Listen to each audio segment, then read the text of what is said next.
Uhum. Aí eu vou mandar essa parte de hoje, né, que eu fiz. Eu só tô acabando de escrever mais algumas coisas, aí eu já mando hoje, mais à tarde, sim, um material mais completo, né? E para semana que vem vai faltar só um assunto lá de alocação de registradores. Vamos ver, espero terminar já, de finalizar isso até terça-feira.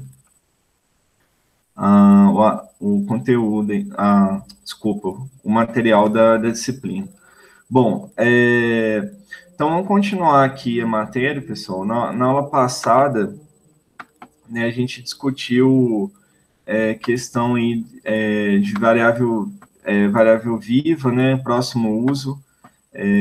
A gente viu, né, como construir um grafo de fluxo de controle e depois a gente analisou a questão, é, né, porque é muito importante saber, né, no código, em cada ponto do código, em cada instrução, se uma variável vai ser usada mais para frente ou não. Então, identificar se uma variável está viva, né, que a gente fala que está viva quando uma variável vai ser usada mais para frente no código, e aí o próximo uso dela é a próxima instrução que ela vai ser utilizada. Essas informações, né, a gente já vai utilizar para, como eu falei, realizar otimizações no código. Então, a aula de hoje é só sobre otimização. A gente vai ver diversos exemplos de otimização, e aí eu vou fazer um passo a passo com vocês, aplicando várias otimizações num fragmento do código do Quicksort, né? Fragmento do código de três endereços gerado para o Quicksort, né? É, então, primeiro a gente vai começar falando de uma outra, né, forma de representar um bloco básico, né? Então, vamos relembrar aqui. O que a gente tem até agora, né?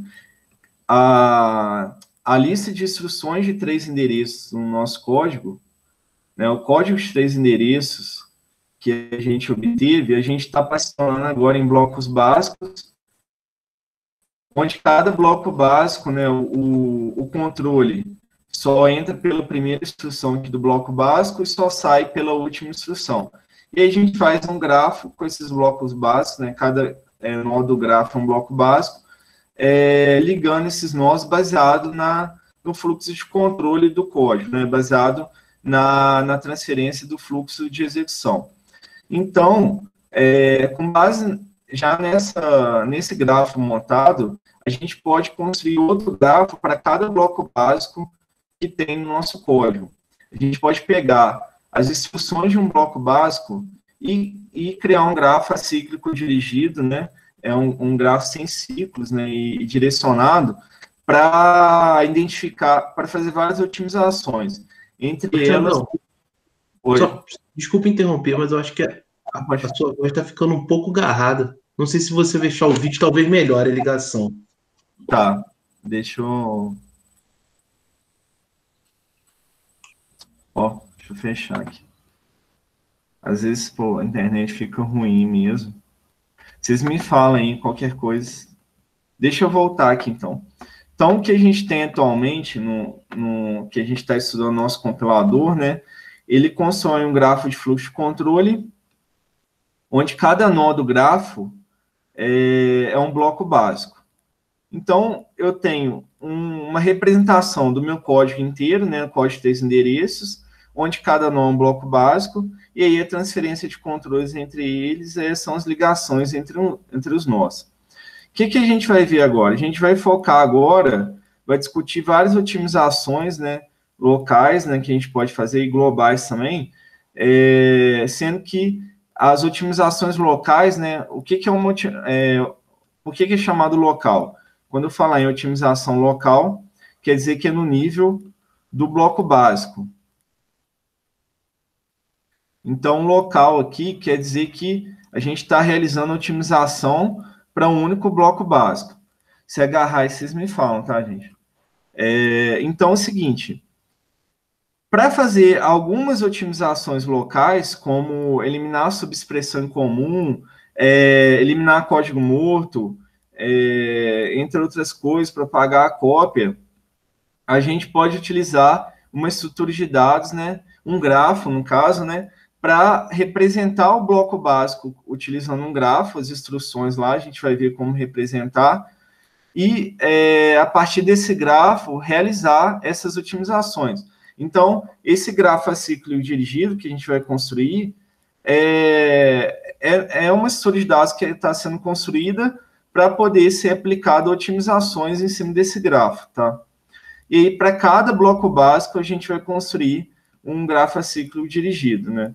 Então, é isso que está falando aqui, essa parte aqui do material, né? Cada bloco básico pode ser representado por um grafo acíclico dirigido, e aí existe uma forma de construir, tá? A gente vai ver um exemplo, né? Então, são 4 regras que eu pus aqui. A gente vai colocar um nó no grafo para cada um dos valores iniciais das variáveis que aparecerem no bloco. Então, para cada valor inicial que uma variável tem, no caso, para cada valor inicial não, para um valor inicial que a variável tem, a gente vai representar o valor inicial como sendo um nó do grafo lá. A gente já vai ver um exemplo, né? Mesmo que esse valor inicial não tenha sido definido dentro do bloco, né? A ideia aqui é que a variável tem um valor inicial, e esse valor inicial, né, a gente está considerando que, obviamente, todas as variáveis foram inicializadas, né?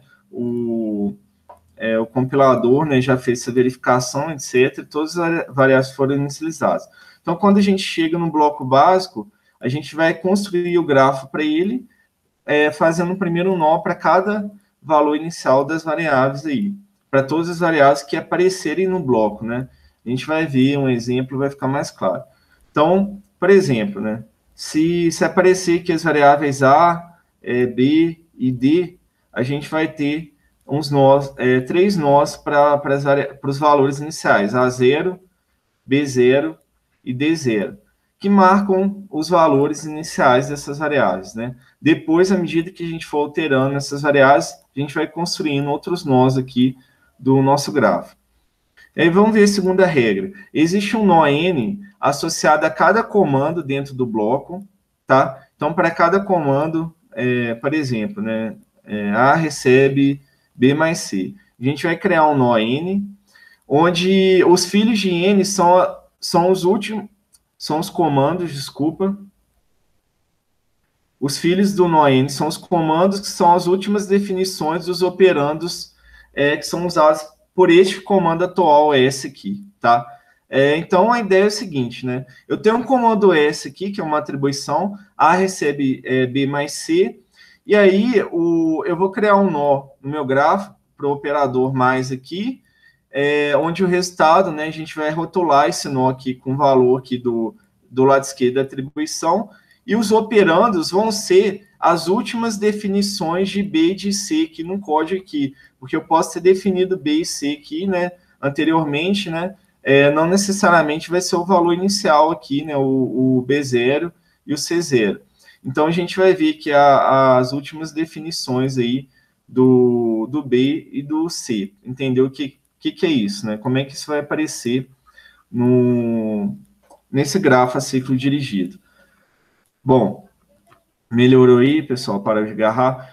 E aí, terceira regra, né? Vamos ver. Então, eu vou criando esses nós interiores para cada comando. E aí, então, a terceira regra é que o nó N é rotulado pelo operador em S, né? É o que eu já acrescentei aqui, né? Qual que é o operador em S aqui? É o mais. Então, eu vou rotular o nó N com mais. E aí, associado a N, aí eu ponho do lado aqui, né? As informações associadas a N, a gente vai representar no lado direito aqui, né? O meu nó N, no caso aqui, é esse aqui. Aí, tudo que tiver de informação associada a N vai aparecer aqui do lado aqui, tá? As informações armazenadas no nó N. Então, uma forma de representar isso, né, num desenho aqui, né, do grafo, né, as informações associadas a N aparecem coladas aqui no nó, né, do lado de fora aqui. Então, a ideia é a seguinte, o nó N é rotulado pelo operador em S, e também associado a N está a lista de variáveis para as quais essa última definição dentro do bloco, né? Então, por exemplo, quando eu defino uma variável aqui, né, eu ponho o nome dela aqui, né, para representar o fato da última definição dela no momento atual aqui que eu estou analisando o código, foi no comando S aqui, né, que deu origem a esse nó, ao nó N aqui. A gente vai ver um exemplo, vai ficar mais claro. Só apagar aqui para não ficar em cima.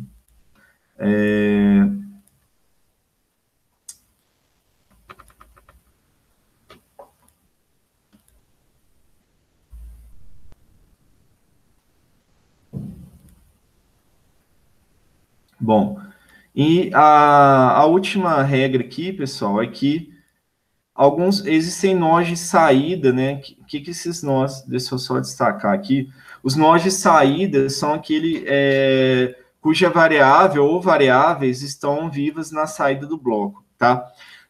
Só que a gente vai ver melhor essa questão dos nós de saída quando eu falar da análise de variável viva, né? Próximo uso, a análise global de variável viva. O que a gente precisa entender é o seguinte: a gente vai pegar um código, né? Já vou mostrar um exemplo aqui, e para cada instrução do bloco básico, a gente vai construindo esses nós, e aí a gente vai ver que certas coisas, quando eu tenho, por exemplo, né? Porque não falou aqui, quando eu tenho um comando de cópia, a gente acrescenta aquela variável lá que está sendo copiada na lista de nós, na lista de rótulos lá do nó que está associado a A, né? Eu vou mostrar um exemplo para ficar claro. Então, dessa forma, a gente consegue já realizar algumas otimizações. O vídeo parou? Parou. Ah, não, não parou não. Você... Não, tá normal. Ah, tá normal? Eu não entendi. Tá. O que o Igor falou ali que parou. Ah, não. Ah, tá, pode crer. Não entendi, Igor. Parou. De agarrar. Tá, beleza. Então, deixa eu ir para exemplo, pessoal, porque às vezes essas inscrições aqui, por mais que eu tente detalhar, a gente, né, não dá para visualizar o que está acontecendo. Então, a gente vai construir esse grafo que vai ser muito importante para aplicar várias otimizações aí. Então, aqui é o seguinte, esquece um pouco a discussão aqui da variável subexpressão comum, vamos focar no grafo aqui, né? Qual que é a ideia? A ideia é o seguinte, considere que essas instruções, né, que eu tenho aqui fazem parte do mesmo bloco básico, né? E aqui no final aqui, por exemplo, eu tenho um goto aqui, ou um if condicional, alguma coisa aqui que vai desviar ali vai sair do bloco básico. Então, eu tenho aqui essas 4 instruções no bloco básico, né? E aí, o que eu vou fazer? Eu vou começar analisando quais são todas as variáveis que são usadas aqui, tá? Que aparecem, na verdade, não necessariamente só que estão vivas, né? Todas as variáveis que aparecem aqui. Para todas as variáveis que aparecem aqui, eu vou criar aqueles nós de variável inicial. Então, eu vou representar esse bloco básico aqui com o grafo a ciclo dirigido. Então, seguinte, eu vou pegar, né, o primeiro passo desculpa, gente, pegar e criar um nó para cada variável que está aparecendo no bloco básico aqui. Então, no caso aqui, as variáveis que aparecem é A, B, C e D aqui, que aparecem no bloco básico. Então, eu começo aqui, eu sempre vou desenhar de baixo para cima, pessoal, porque as coisas de cima vão dependendo de baixo, tá? Então, fica mais fácil depois a gente ligar as coisas. Então, eu vou criar um nó para o valor, né, que é um valor inicial que A tem, que vem, né, já chega esse valor para esse bloco básico aqui, porque o A, né, pode ter sido definido anteriormente, outro bloco básico. Então, a gente representa os valores iniciais, ou os valores com com que as variáveis estão chegando, alcançando esse bloco básico com os nós aqui, A0, B0, C0 e D0. Bom, e aí o que eu faço? Então, o primeiro passo é esse. Peguei todas as variáveis que estão no meu bloco e aí criei os nós para esses valores iniciais que elas já têm, para os valores atuais dessas variáveis, que é o A0, B0, C0 e D0. Bom, aí agora eu começo a analisar comando por comando aqui para construir os nós interiores do grafo, baseado naquela ideia de criar um nó para o operador e fazer ele apontar para os operandos dele, se referindo aos comandos que são as últimas definições daqueles operandos, ou seja, são os comandos que fizeram a última atribuição àqueles operandos, né? No caso aqui, a gente vai começar aqui fazendo a soma, né? Então, de B com C ali. A gente vai criar um nó aqui, vai criar um nó, rotular ele com mais, que a operação está sendo realizada, e aí os operandos são B e C. Quais são as últimas definições de B e C, pessoal? Como eu ainda não tive definição dentro desse bloco básico, né, eu tenho que pegar aqueles valores que eu estou recebendo do bloco básico antecessor, que no caso aqui é o B0 e C0. Então, no caso aqui, deixa eu chegar para cá esse nó, as últimas definições aí de B e C que eu tenho atualmente, né, é B0 e C0, que são os valores que eu recebi nesse bloco básico. Então, o que eu faço? Eu crio aqui uma aresta direcionada aqui do novo nó com um operador mais, né? A gente está analisando aqui a instrução 1 só. Então, eu crio um novo nó com operador mais, faço ele apontar para B0 e faço ele apontar para C0, né? Que seriam os últimos, que seriam os valores, né? Vocês têm que lembrar disso. Quais são os valores atuais de B e de C, dos operandos? É B0 e C0. Então, os valores que esse bloco básico recebeu. Então, aí, depois que eu fiz essa ligação com os operandos, falta eu pegar agora e representar o resultado, onde que vai ser armazenado o resultado. Então, eu vou representar o resultado como um rótulo aqui, né, do lado do nó que está calculando ele, tá? Então, o A aqui, que é a variável aqui que recebe o resultado, ela vai estar associada, né, vai estar do lado aqui, né, lá numa implementação, ela está armazenada nesse nó N aqui, nesse nó mais, né, que eu criei para representar o fato do resultado da operação de mais está sendo gravado em A. Reparem só que esse A é diferente do A0. Né? O A0 era o valor que eu tinha recebido de A. Agora, o valor mais atual de A é esse que está no mais aqui. Né? A gente vai ver isso agora nas próximas instruções aqui. Então, para a primeira instrução, pessoal, é esse aqui. Né? Para a primeira instrução, eu criei, mas esse nó aqui fez essas ligações. Aí eu passo para a segunda instrução, né, do meu bloco básico, né, e vou seguindo. A segunda instrução do meu bloco básico é uma operação de menos envolvendo A e D. Então, o que eu vou fazer aqui? Eu vou criar mais um nó aqui com menos, vou fazer apontar para A e para D. Agora, a questão é a seguinte, para qual nó que eu vou apontar? Vai ser para o A0 ou para o A, esse A aqui, né, que está associado ao mais? Vai ser para esse A aqui que está associado ao mais, pessoal. Por quê? Porque a última definição de A, ou em outras palavras, o valor mais atualizado de A está aqui nesse nó, e não no nó A0 que eu recebi, né, que foi o valor que o bloco básico recebeu. Porque eu acabei de fazer a conta aqui, ó, fiz A que recebe B mais C. Então, agora, quando eu faço a conta envolvendo o A, né, como operando, eu tenho que pegar esse valor mais atualizado aqui, que eu acabei de calcular. Então, eu tenho que fazer o nó menos, apontar para esse nó aqui, que tem o mais, né, que está associado ao A, cujo resultado vai ser armazenado em A. E o operando à direita é o D. O operando à direita é o D, então eu tenho que apontar para o valor mais atualizado de D. Né? Como eu ainda não fiz nenhuma definição dentro desse bloco básico de D, eu vou apontar para o valor que esse bloco básico recebeu, que eu chamei de D0, tá? E aí, depois que eu liguei os operandos, eu vou associar aquele nó, o nome da variável que vai receber o resultado aqui, que no caso é a variável B, tá? Então, eu tenho que B recebe o resultado de A menos D. É assim que a gente né, ler, né, vai representando. Acabei de analisar a instrução 2 e a instrução 3. Na instrução 3 eu tenho outra operação de soma, agora envolvendo B e C. Então, eu vou criar um nó soma. Vou criar aqui, mais para a direita, aqui, nó soma, que vai ter como os operandos os nós B e C. Os nós, não, desculpa. As variáveis B e C. Aí eu tenho que pegar, né, e analisar. Qual que é a última definição de B, pessoal? Qual que é o valor mais atualizado de B? Não é o B0. É esse aqui que eu calculei nesse nó aqui, menos. O valor mais atual de B. Então, eu vou fazer um mais aqui, apontar para B.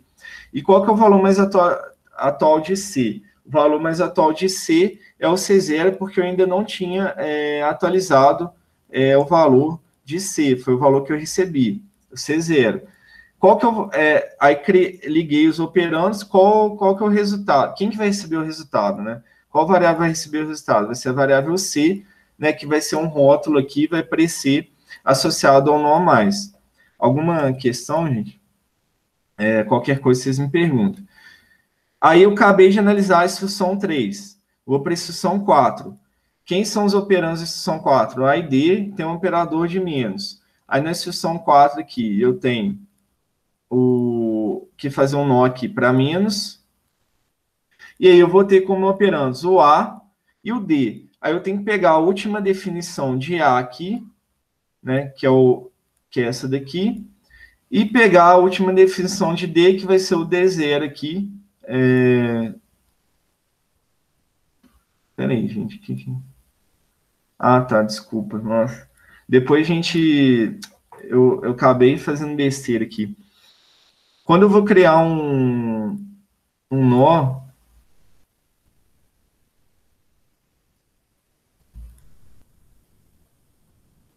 ah, tá, não tá certo. Aqui é o seguinte, pessoal, é nesse ponto mesmo.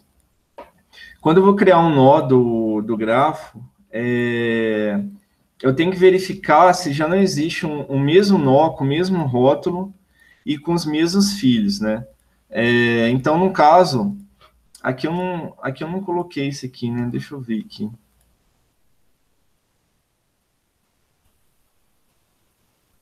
Tem que acrescentar isso aqui na descrição.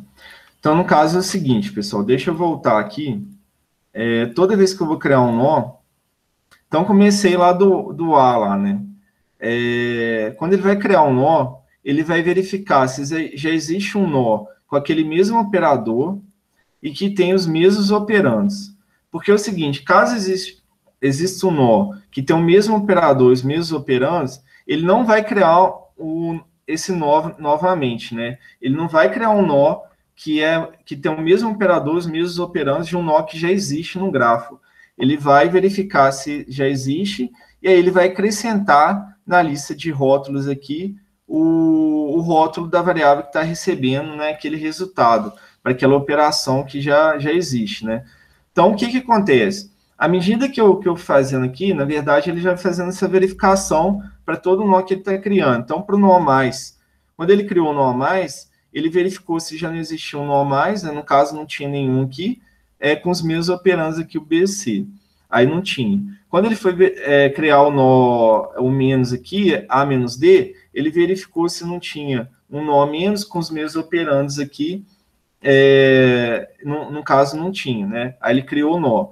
Quando ele foi criar o B mais C, ele verificou se já não existia um nó mais com os mesmos operandos B mais C, para ele, né, adicionar no rótulo ali. Só que o que acontece, pessoal? Quando eu fiz a atribuição aqui, eu tinha um nó, né, só para a gente entender aqui, eu tinha um nó mais, então a gente está na instrução 3 ali, eu voltei ali, B mais C aqui. E já existia um nó mais com os operandos B, com os operandos C. Só que esses operandos do nó mais aqui, no caso do B aqui, era um B0, e posteriormente o B foi atualizado aqui. Né, eu fiz a conta aqui de B que recebe A menos D, aí o B passou a não... O valor mais atualizado de B é como se eu não enxergasse mais esse nó B0 aqui. O valor mais atual de B não está mais em B0, né? Está em B. Como o B foi alterado, né, eu já não tenho o mesmo nó que eu tinha anteriormente. Eu já não posso fazer a referência, né, porque senão a gente teria que fazer isso aqui, ó, A, C, que se refere a B0 e C0. Só que a gente não pode fazer isso. Por quê? Porque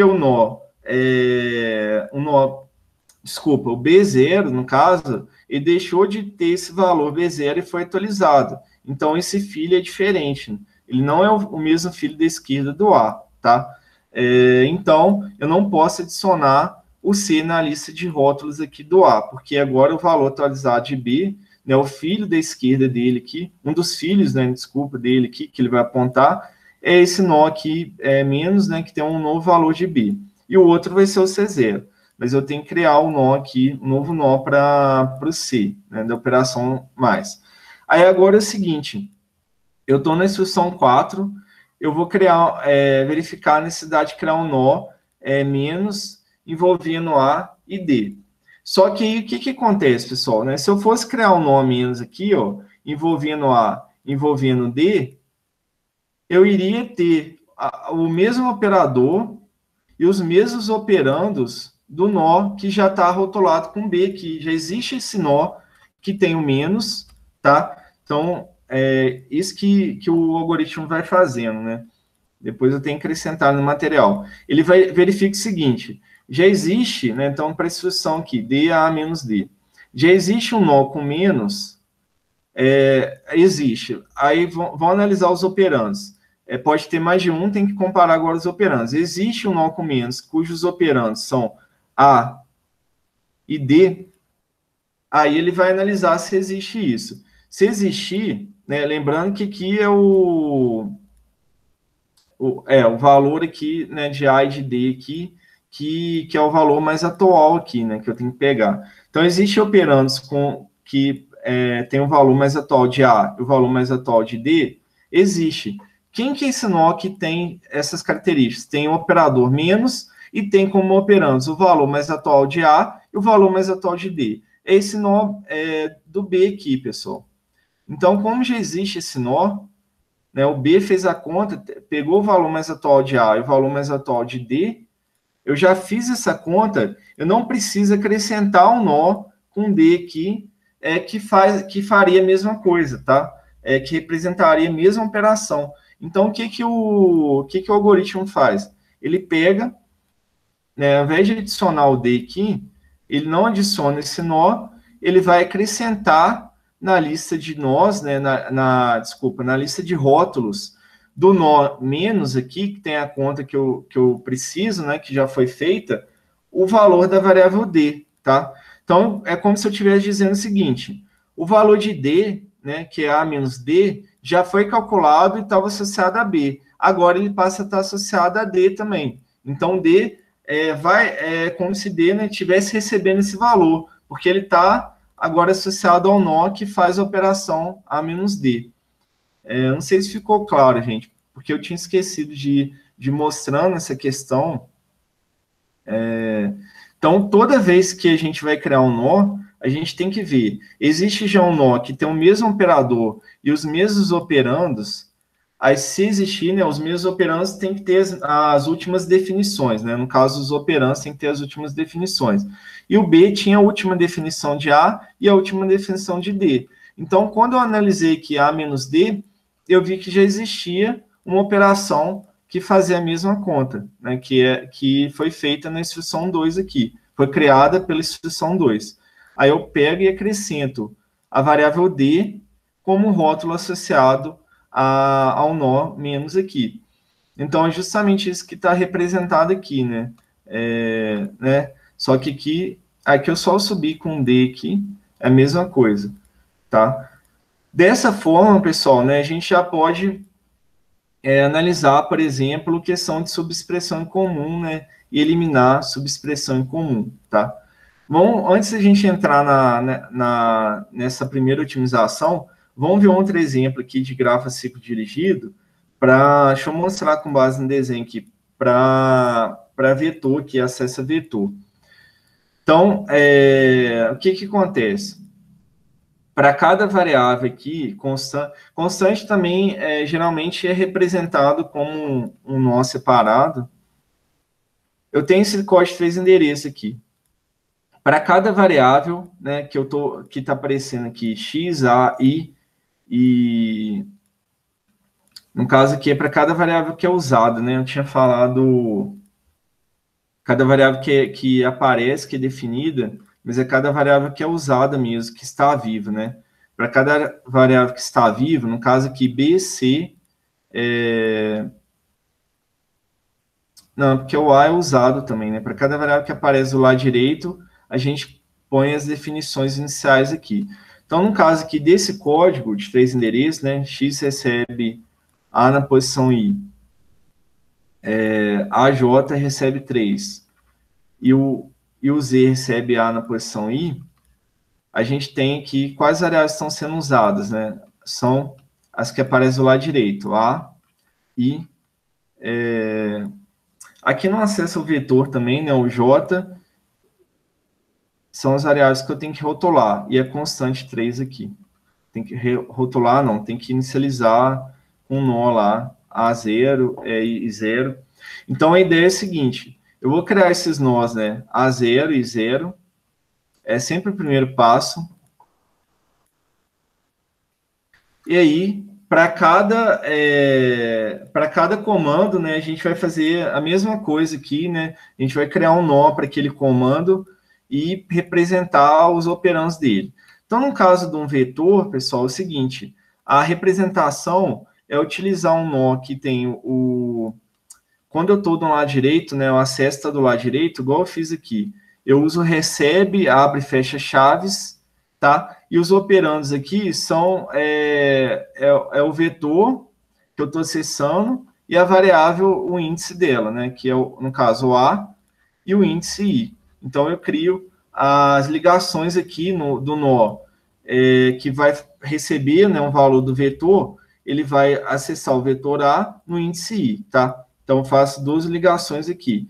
E aí, associado a esse nó, né, porque eu estou fazendo uma atribuição a outra variável aqui, usando um vetor, eu vou rotular esse acesso ao vetor, desculpa, essa atribuição com valor x aqui, tá? É a variável que está do lado esquerdo. Então, eu uso a notação aqui, igual, né, ou recebe aqui, desculpa, abre e fecha chaves, porque está no lado direito. As variáveis que eu estou me referindo são o vetor e o índice dele, né, que são as variáveis que aparecem aqui. E quem vai receber é rotulado aqui no nó. E aí tem uma diferença para quando eu tenho a atribuição a um elemento do vetor, né? Que eu estou acessando o elemento do vetor, né, e copiando o valor dele, que eu estou atribuindo um elemento vetor. Aí a gente utiliza a notação colchetes recebe, e aí eu vou ter 3 filhos aqui, tá? Os filhos são o vetor A, né, que eu tô acessando, o índice aqui de A, que está sofrendo atribuição, e o valor do lado direito aqui, tá? A expressão do lado direito. E aí, geralmente, né, na anotação, isso aí eu não sei porquê, não é representado aqui o valor que está sendo atribuído aqui, por exemplo, a gente não precisaria representar A na posição J. Só que se vocês quiserem representar para lembrar, né, porque dá para saber que é A na posição J, porque eu tenho uma atribuição, né, aí eu sempre vou me referir ao vetor e ao índice que está sendo atribuído. Aí tanto faz representar aqui o A indexado de J ou não, tá? É só um detalhe de notação. E aí eu vou continuando a construir aqui, né? Deixa eu apagar aqui só para construir o resto. A gente vai analisando, no caso, instrução de 3 endereços, né? Que eu tenho mais uma instrução de 3 endereços, só que agora o acesso ao vetor está do lado direito, né? Se referindo à variável A e à variável I, que é o índice, e quem recebe o valor é Z, tá? E assim vai, tá, pessoal? Eu vou construindo aí o meu grafo ciclo dirigido, né? Se eu tivesse também outras operações aqui, eu vou fazendo essas operações. O Xandão, Fala. uma pergunta. Só arrumar aqui. Nesse caso, a primeira se refere àquele fato de uma meio que uma subexpressão comum. Você está atribuindo A na posição I, ao Z. Mas você fez a mesma coisa em X, você não poderia reaproveitar. Desculpa, Antônio, você estava falando aqui, foi mal. É porque eu achei que você... porque aqui é o seguinte, já tem essa pergunta. É que eu estou fazendo o X CCBA na posição I, né? Aí depois eu acesso o A na posição I para copiar para Z. Né? Aí você quer saber se eu poderia... seria uma subexpressão... Aproveitar. Colocar o X, vírgula Z, igual você fez ali em cima. Então, no caso, por que eu não posso aproveitar, né? É porque eu ia discutir isso mais para frente, né? Mas já te respondendo, mais para frente não, já ia discutir logo a seguir. O I, eu não sei se ele é igual ao J. Entendeu? Tá. Eu estou considerando, na verdade, o compilador, ele conseguiria, né, determinar isso, né, fazendo uma análise para determinar isso. Mas eu estou considerando que o compilador ainda não sabe, para todos os fluxos de execução, se o I é igual a J, tá? Porque se o I for diferente, aí não tem problema. Aí, no caso, é uma subexpressão em comum, né? Na verdade, o Z aqui vai estar associado a X aqui, né? Colocaria como, igual você pensou, I, vírgula Z. Entendeu? Seria assim mesmo.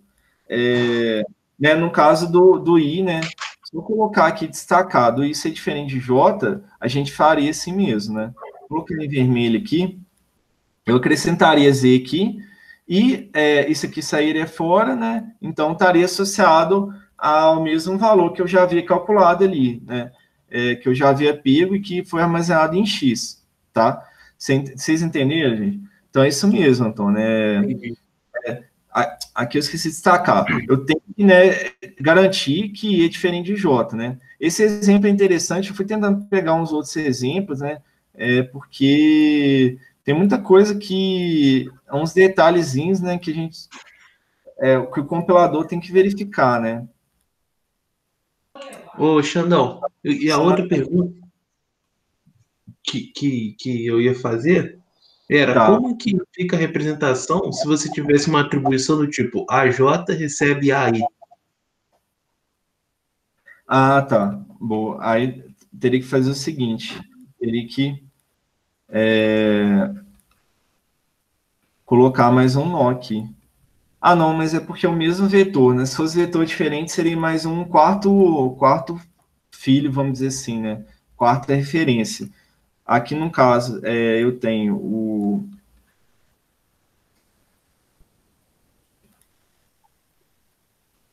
Eu apertei para mudar. O AI... Ah, não, eu falei besteira, Antônio, porque é o seguinte, você constrói primeiro o acesso do lado direito... não, já ia falando besteira. O acesso do lado direito, que é o AI aqui. Então, a gente foca primeiro nesse aqui. Então, aqui, o AI, ele vai estar representado aqui, né? Se referindo ao A e ao I aqui. Né? Aí pode ser outra expressão que vem aqui embaixo, não importa, né? Aí, esse cara, ele vai ser o filho, né? Da direita aqui do AJ, né? Aí o AJ, acho que é esse aqui mesmo. O AJ teria esse filho aqui, e o J.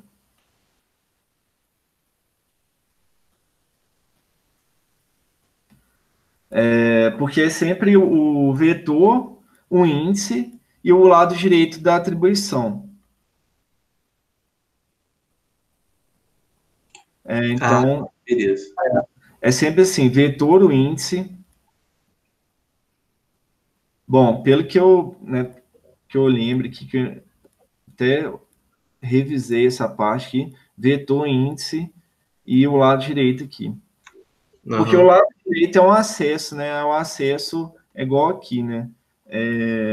Só que aí a gente não rotula, né? Eu acho que é isso mesmo, porque aqui o valor já vai ser atribuído aqui. Porque eu não sei se... não, porque é o seguinte, Antônio, tem uns problemas de ambiguidade. Aqui eu acho que é isso mesmo, o lado direito, né, no caso seu vetor. Se fosse o outro vetor, por exemplo, B na posição J recebe A na posição I, aí eu teria que apontar para B aqui, né? Aí estaria apontando para B aqui, por Não, exemplo. beleza. Uhum. Mas porque é o seguinte, se eu não coloco isso aqui, né, o que eu estava pensando aqui, aí daria problema. Se eu coloco I direto, qual que é o problema com isso, né? Então, seria representar assim, o lado esquerdo aqui, o A e J, e o I como se fosse representando o lado direito aqui, tá? O A de I. Só que, na verdade, do jeito que, se a gente fizesse assim, eu estaria representando isso aqui, ó. AJ recebe I. Percebi. Tá? Uhum. Entendeu? Então, só cuidado com isso aqui, né? Porque não é o I, é um acesso vetor que depende de A e depende de I, tá? Aí tem uns materiais que eu já vi, assim, tem umas coisas erradas que o pessoal faz, assim, com esses acessos a vetor, né? Mas, pelo que eu vi, a representação correta é essa daqui mesmo. Né, porque eu posso ter aqui expressão, né, o índice pode ser uma expressão, beleza, aí vai vir aqui embaixo, e se fosse uma conta também, né, seria o acesso ao vetor seria um dos operandos da conta. Entendeu, gente? Boa pergunta aí, Antônio, né? Então, é assim que é a representação. Bom, então, a gente viu já né, 2 exemplos, pessoal. Depois eu vou voltar, tá? Porque senão eu não consigo, 10h50. Vão ver agora já as otimizações, e a gente vai vendo aí a questão do grafo a ser dirigido em vários exemplos. Então, o primeiro exemplo de otimização que a gente vai aprender é a eliminação de subexpressão em comum. Né, que, na verdade, eu já comentei aqui que caiu, né, no caso ali, né, que a gente vai ver do A-D ali, né, que é uma subexpressão, qualquer expressão que eu já calculei e cujos operandos não foram alterados, né, entre uma instrução e outra, que a expressão por exemplo, a expressão apareceu primeiro na instrução I, aí na instrução J, ela aparece de novo, e nesse meio do caminho eu não terei nenhum dos operandos. Então, o valor dela já foi calculado, tá? Então, foi aquele gráfico que a gente construiu, ele está aqui, e aí eu pergunto para vocês aqui, A-D, nas instruções 2 e 4, são subexpressão comum, né? Eu já respondi aqui, né, que é justamente isso que eu falei. É porque entre 2 e 4, eu não fiz atribuição nem a A nem a D. Se eu tivesse feito atribuição ou a A ou a D, eu não seria subexpressão em comum, porque eu teria o valor atualizado. Então, aqui no meu gráfico a ciclo dirigido, quando eu fui criar o nó para D, eu vi que já existia o nó que fazia a mesma conta aqui, né, do B, e aí eu acrescentei o D como um rótulo aqui. Qual que é o efeito disso, pessoal? Na hora de gerar código, eu não vou gerar código, eu não vou gerar o código que faz a operação A-D 2 vezes, né? Eu vou pegar e o registrador, por exemplo, alocado, na verdade, eu não preciso realizar nenhuma cópia. Por quê? Né? Porque se eu considerar que B está alocado em algum registrador, por exemplo, a R3, a conta que eu fiz para R3 aqui, né, do A-D, deixa eu colocar assim, né, o sub, né, A-D ali, gravando em R3,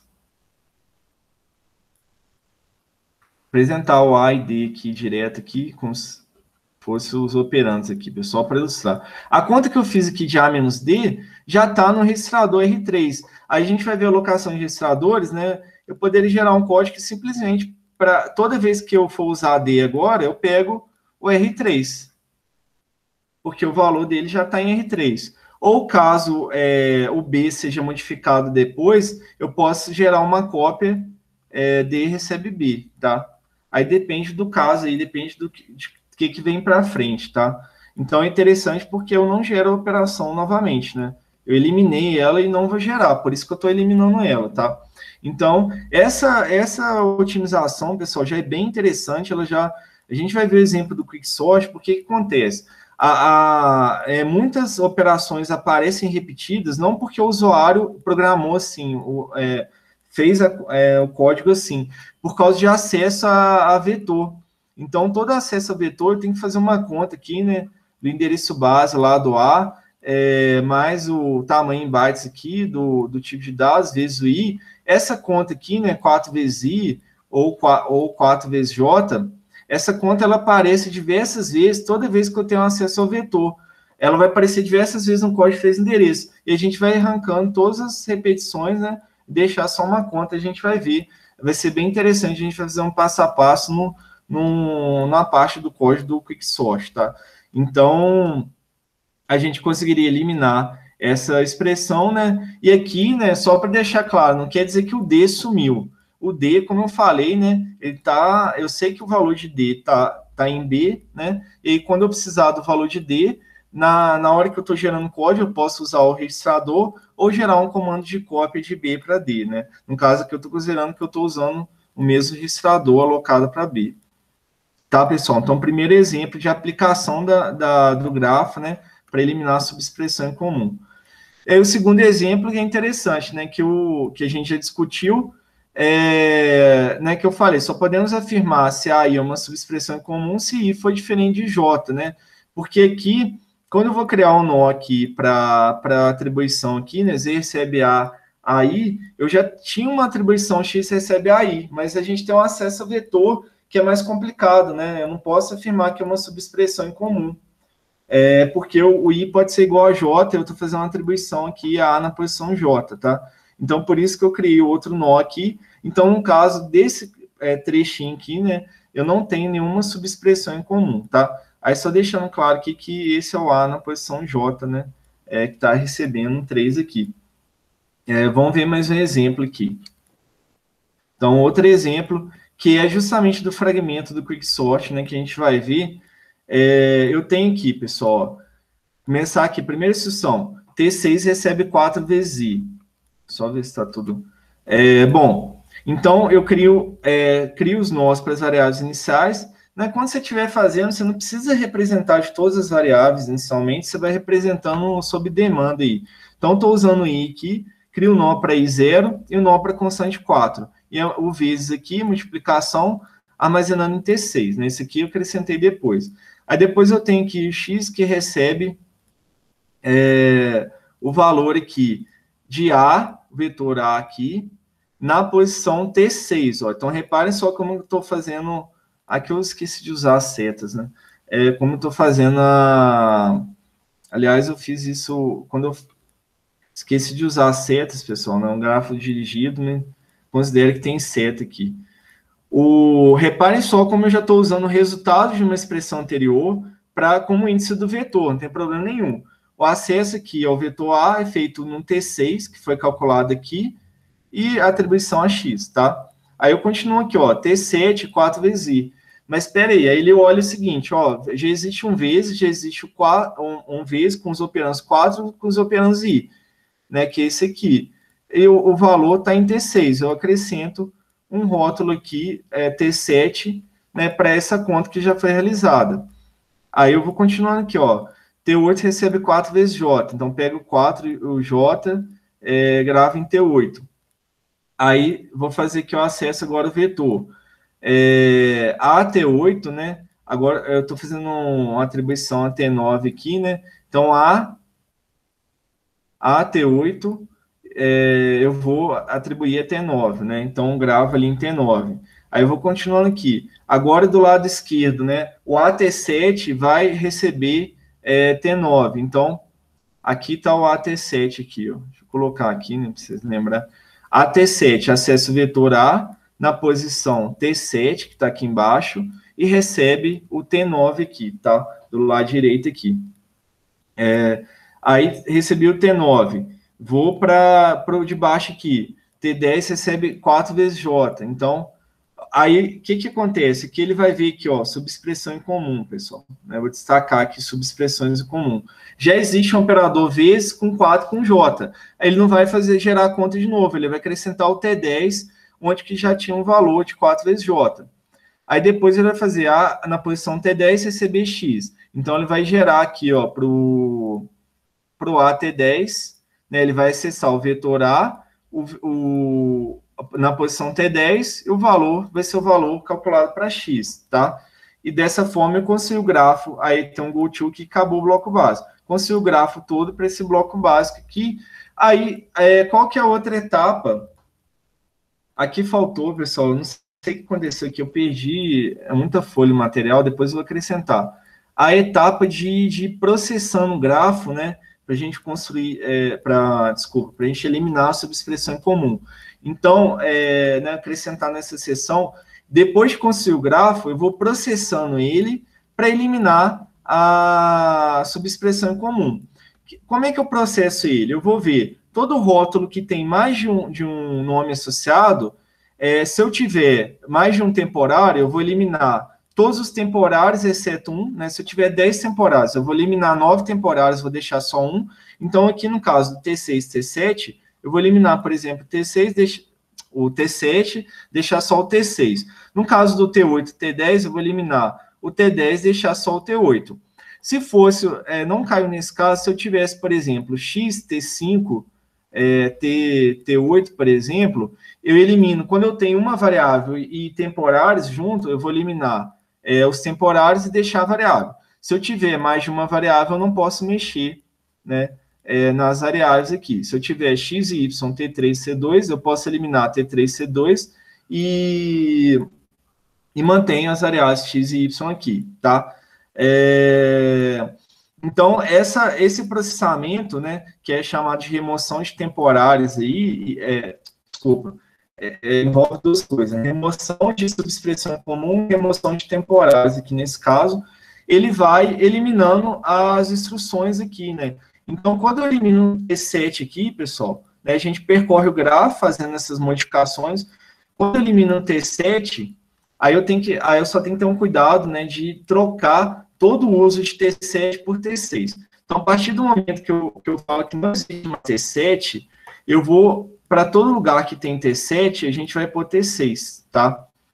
Então, a gente tem basicamente 3 passos, né? Vamos voltar. É o passo de eliminar temporários quando eu tenho mais de um. O segundo passo, eliminar temporários quando eles estão junto com variáveis. E o terceiro passo é trocar aqueles temporários eliminados pelos temporários que ficaram, tá? São 3 passos aí, pessoal. Então, nesse caso aqui, eu tirei o T7. Quando eu tiro o T7, toda ocorrência de T7 vai virar T6. Então, no código aqui, como é que fica o código atualizado? Eu tenho T6, recebe 4 vezes I, X recebe a T6, e aí, quando eu for usar o T7, que vai ser mais para frente, aqui, eu vou usar não o T7, né? Vai ser o T6 aqui no lugar. Depois aqui da atribuição aqui, T9 recebe a T8, e aqui agora a T7 recebe T9 e a T6 recebe T9, tá? Então, eu faço a troca de T7 por T9.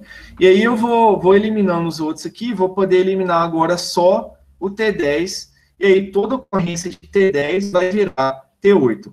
Então, aí eu vou voltar no meu código de 3 endereços, toda ocorrência de T10, e a instrução que calculou T10 vai sair fora também, toda ocorrência de T10 vira T8.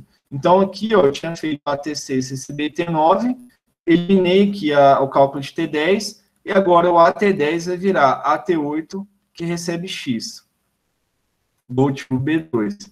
Tá, pessoal? Qualquer dúvida, vocês me perguntam. Então, basicamente, a gente constrói esse grafo e realiza depois a eliminação de subexpressão comum e de temporários, né, que estão junto de variáveis, e aí a gente vai arrancando fora toda conta que calculou, que foi feita novamente, né, que calculou o temporário que foi eliminado, e trocando os temporários eliminados pelos temporários que ficaram no código, tá? Então, a gente não pode esquecer disso. Toda ocorrência de T7, eu troquei, né? No caso, foi só uma aqui mesmo, né? Toda ocorrência de T7, desculpa, eu tenho que trocar por T6, e toda ocorrência de T10 eu tenho que trocar por T8, né? E assim eu vou transformar o meu código. Então, aqui no caso, pessoal, o meu código transformado, eu já eliminei 2 instruções aqui, ó. Já eliminei a T7 que recebe 4 vezes I e a T10 que recebe 4 vezes J, tá? Então, a gente já diminuiu 2 instruções aí do nosso código, tá? Então, depois eu vou acrescentar aqui esse processamento material, né? A gente construiu o grafo ciclo dirigido, verificou todas as operações que são iguais, acrescentou rótulos aqui para as operações que são iguais, e aí foi eliminando depois essas coisas que estão em comum. E para fechar essa tag de otimização, pessoal, é interessante a gente pensar em subexpressões comuns que seriam inesperadas para a gente, né? Como, por exemplo, x menos y e x maior que y. Por que é uma subexpressão em comum aqui? Porque eu posso transformar x maior que y, né? Até a gente discutiu isso numa aula anterior aí, posso transformar x maior que y em x menos y maior que zero. Aí eu passo a ter uma subexpressão em comum, tá?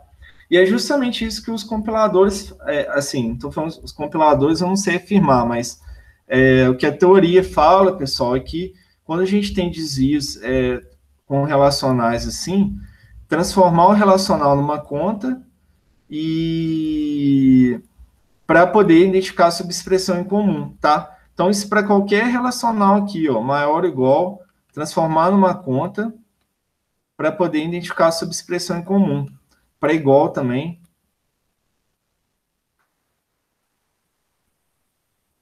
É interessante, né, a gente pensar que a gente consegue, inclusive, né, fazer uma subexpressão comum com os relacionais aí. Então, oi? Não, em termos de implementação, é mais.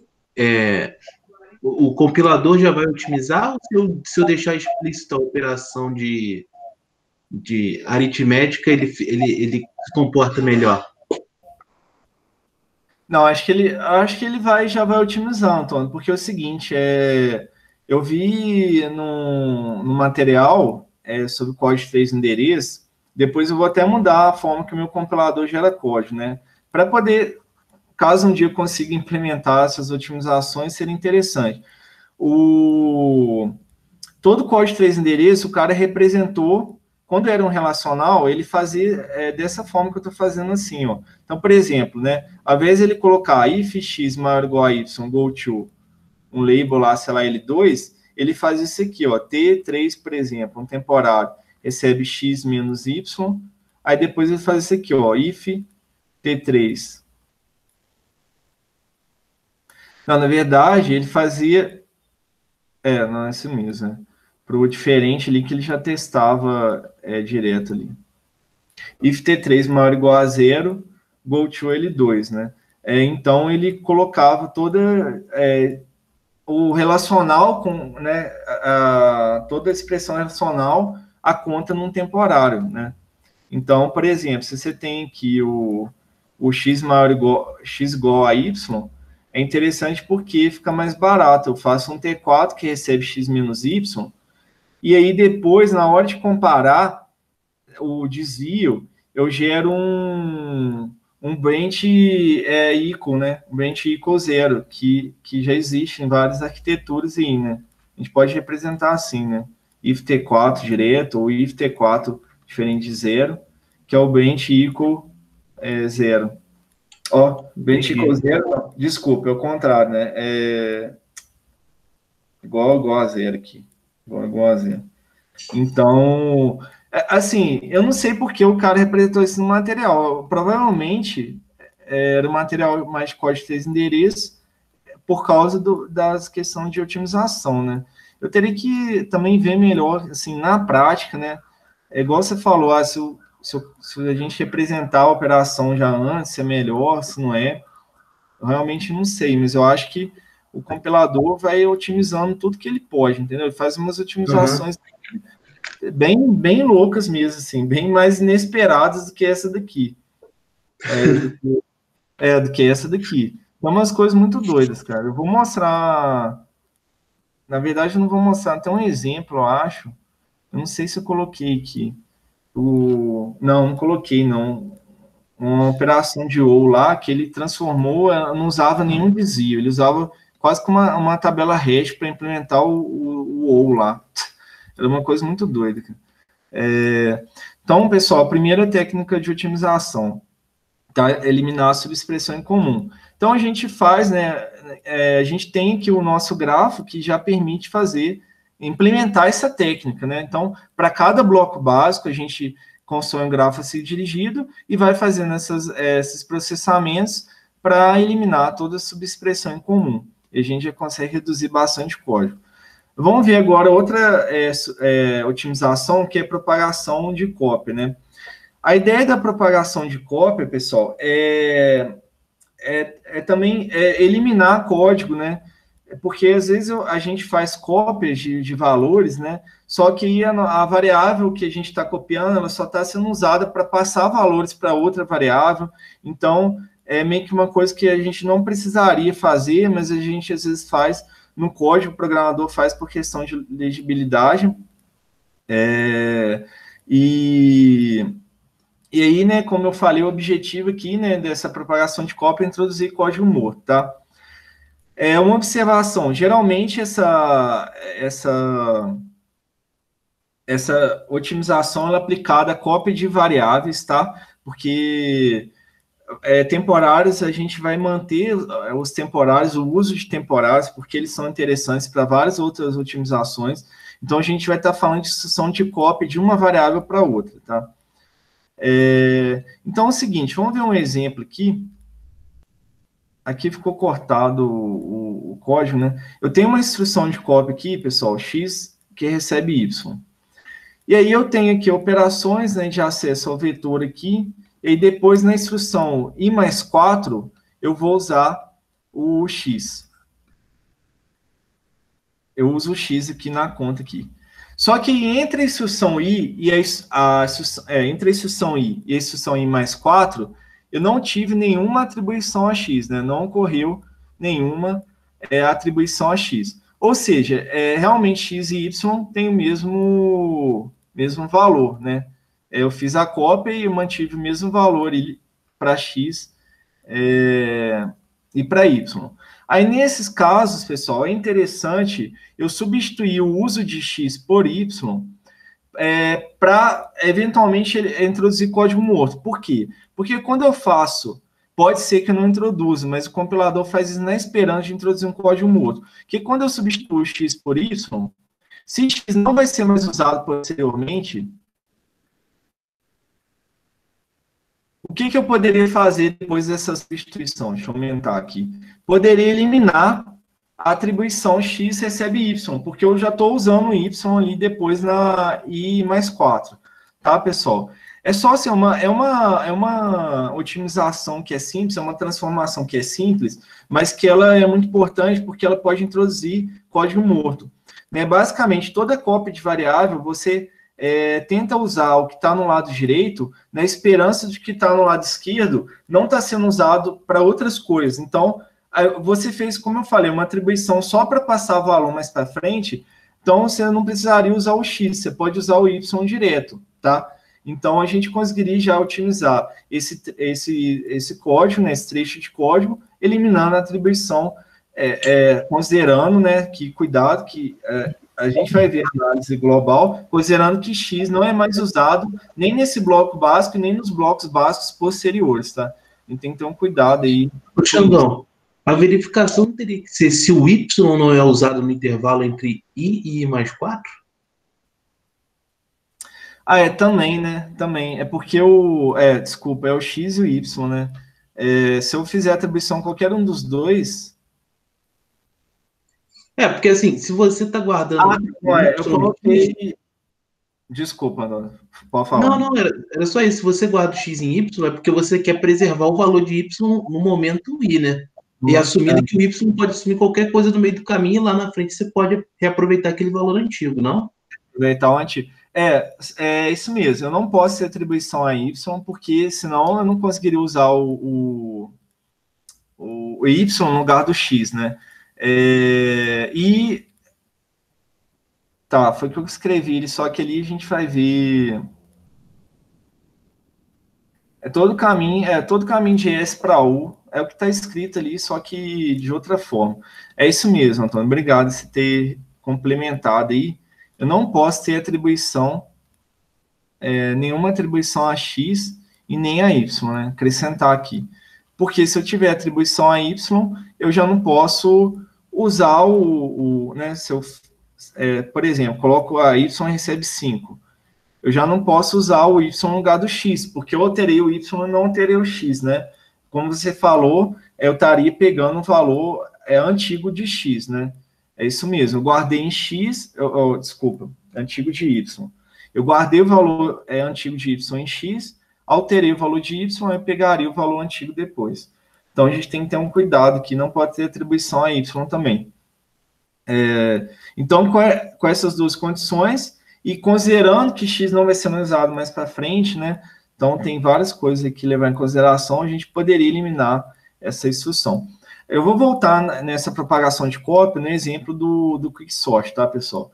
Mas aí a ideia é essa daqui. É usar, sempre que possível, o lado direito aí de uma cópia, a variável que está do lado direito da cópia aqui. Terceira técnica, eliminar código morto. Já discuti um pouco, né, isso, quando o código morto, a gente já viu aqui, né, o código não tem efeito nenhum, né, aquele código aqui, T7 aqui, eu não estava mais usando T7, não tinha mais efeito nenhum, tá?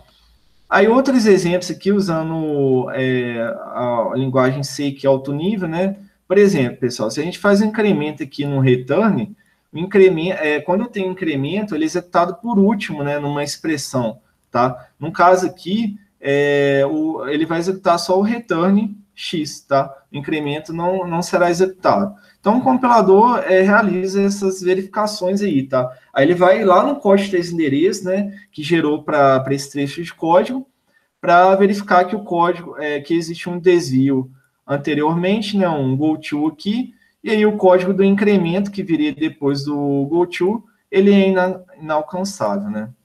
Sei lá, representar incremento assim, né? Inalcançável. Aí tem outros exemplos, né? É muito comum definir constantes no nosso código para debugar o código, né? Só que o compilador vai arrancar todo o código também, porque em termos de compilação ele sabe o valor da constante, como é falso, eu elimino todo o código do if aqui, tá? E aí, no código de 3 endereços, né? Como é que a gente identifica? Você bate o olho e fala, tem um código morto. É toda a instrução, pessoal, que vem depois de um desvio incondicional, depois do goto, e não é destino de nenhum label, tá? Toda instrução que cai nesse caso aqui é um código morto. Então, uma coisa que é relativamente fácil, né, de identificar no código de 3 endereços, tá? Então, é interessante a gente já analisar, né, por vários motivos, porque é uma representação de mais baixo nível, etc., mas outro benefício já fica fácil de realizar essa otimização de código morto aqui. Então, eu arrancaria todas essas instruções aqui. Beleza, gente? Então, eliminação de código morto. A quarta técnica de otimização, transformações algébricas, né? Que é você trocar operações matemáticas para simplificar um código, ou usar a redução de força, que a gente vai ver, que é trocar operações caras por operações baratas, tá? E é legal também, por exemplo, a comutatividade, né, e outras operações associatividade ajudam a identificar a subexpressão em comum, tá? Que eu tinha esquecido de comentar lá no grafo a ciclo dirigido, né? Quando a gente cria, a gente pode analisar, por exemplo, no caso do mais, né? Eu não preciso só comparar se existe uma operação com x mais y. Eu posso comparar com y mais x, né? Por causa da comutatividade aqui. O resultado vai ser o mesmo, tá? Tá. Então é o seguinte, pessoal. Aí aqui só alguns exemplos, né? Tem, como eu falei, comutatividade, associatividade, expressões do tipo x mais 0, ou 0 mais x é igual a x, né? O compilador vai arrancar fora a soma aqui. X menos 0 é igual a x, x vezes 1 é igual a 1 vezes x, que é igual a x, né? Eu não vou fazer a conta de vezes aqui à toa, né? A de subtração aqui, né? X dividido por 1 é igual a x, tá? Então, onde o compilador puder simplificar, pessoal, ele vai simplificar essas operações. E a redução de força, ela se refere a trocar operações caras por operações mais baratas. Então, por exemplo, x elevado a 2 eu troco por x, x vezes x. Entendi aqui que 2 vezes x eu troco por x mais x. X dividido por 2 eu troco por... né? Então, aqui deixa eu voltar aqui. A potência trocando por multiplicação. Multiplicação, que é caro, trocando por adição. E aqui, divisão, trocando por multiplicação, tá? Então, x dividido por 2 eu troco por x vezes 0,5. É muito comum fazer essas o compilador fazer isso, tá, pessoal? É muito comum mesmo. Só uma observação. O projetista compilador deve examinar o manual de referência da linguagem com cuidado para determinar reorganizações de cálculos que são permitidas. Porque, às vezes, tem uma questão de overflow e underflow também. Tem algumas coisas que, às vezes, é melhor manter divisão, por exemplo, do que fazer multiplicação. Então, os detalhes a mais aqui, agora eu não trouxe, não estou lembrando de cabeça exemplos, né? Que a gente não, mesmo podendo simplificar, o compilador não vai fazer para evitar problemas aí com overflow ou underflow, tá? Então, outro exemplo de otimização. Mais um exemplo, pessoal, chamada de, tem 2 em 1 aqui, né? Desdobramento e propagação de constantes. O que é desdobramento de constantes? Desdobramento de constante, né? A ideia de abrir, eu não sei traduzir muito esse termo muito bem, que, né, vem do inglês lá, unfolding, né? É abrir as contas de constante, né? Realizar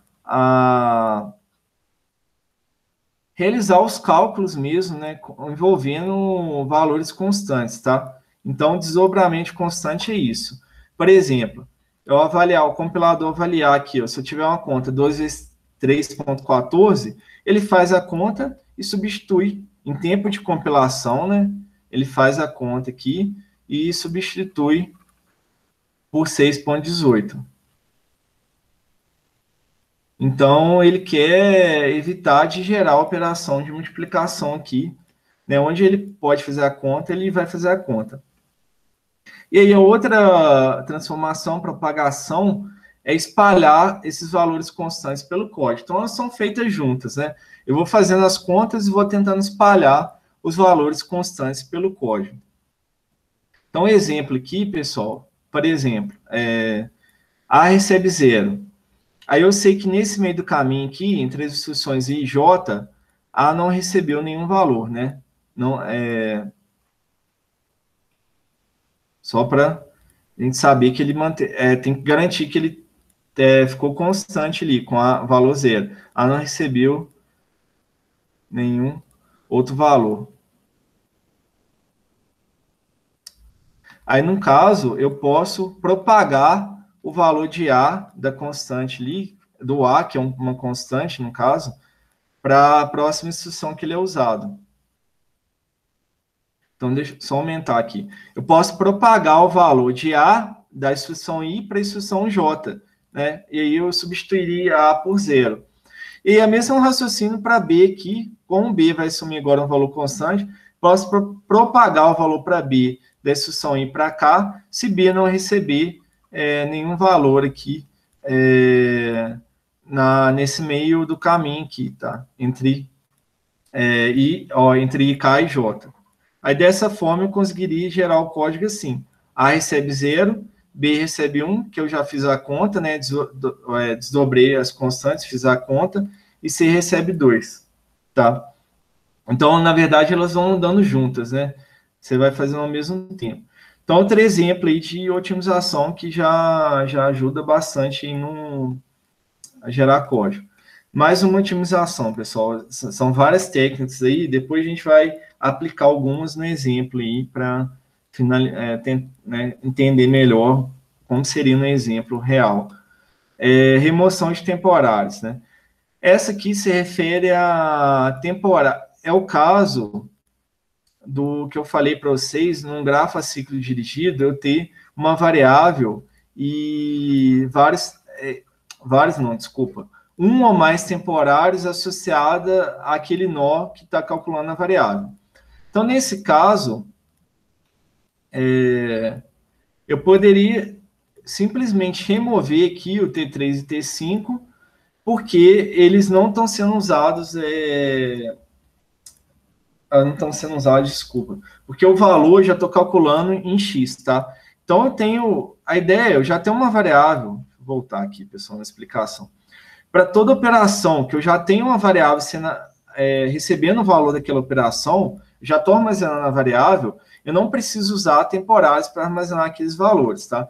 Cuidado que é só para o caso que eu tenho uma variável aqui. Se eu tiver só temporários, né, aí a gente viu que a gente elimina os temporários deixando só um aqui, tá? É diferente os dois casos aqui. Geralmente isso aqui vai aparecer, né, quando eu tenho um temporário só guardando um valor aqui, ó, para uma conta que foi feita anteriormente, tá?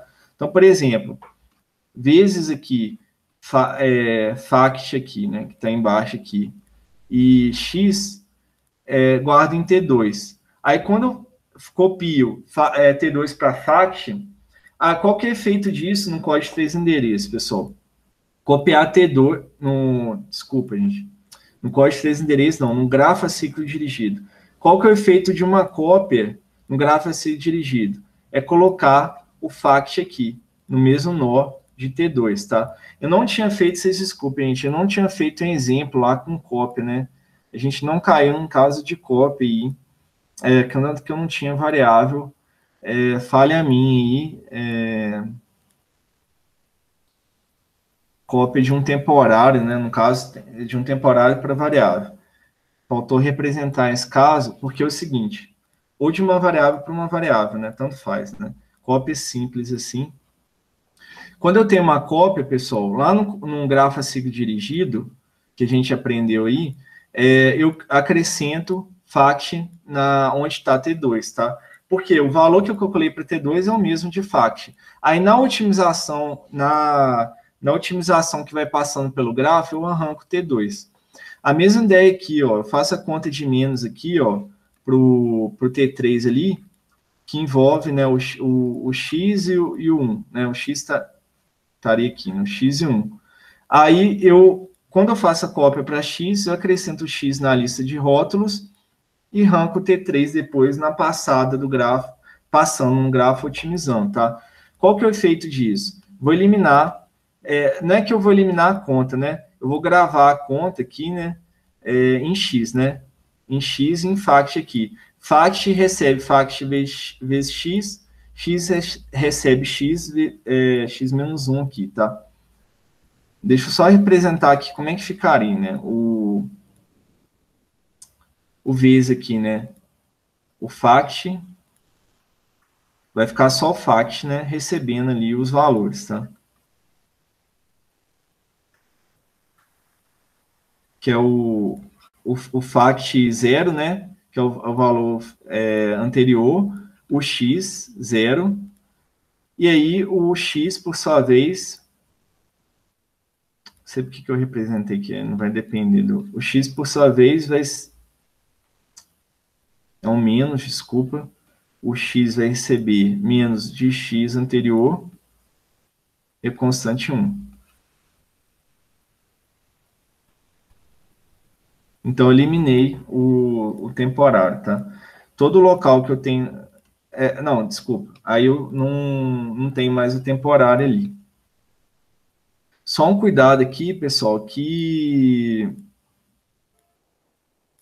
Tá, não, eu teria que substituir aqui para frente, né? Todo o uso de T3 por X, né? A gente tem que ter esse cuidado. E todo o uso de T2 por FAT. É a substituição que o compilador faz.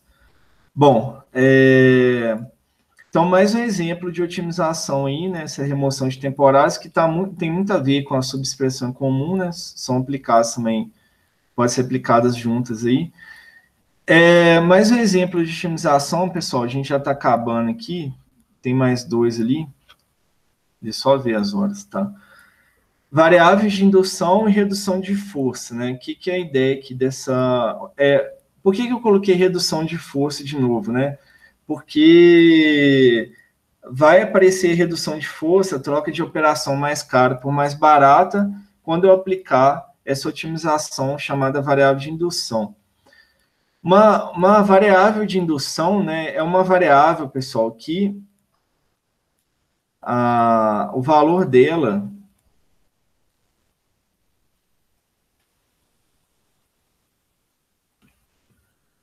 Eu acho que eu não coloquei essa definição aqui. O que é uma variável de indução? Uma variável cujo valor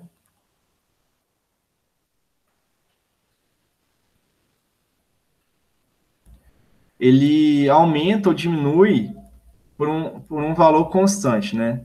Variável cujo valor aumenta ou diminui de um valor constante. Aumenta ou diminui.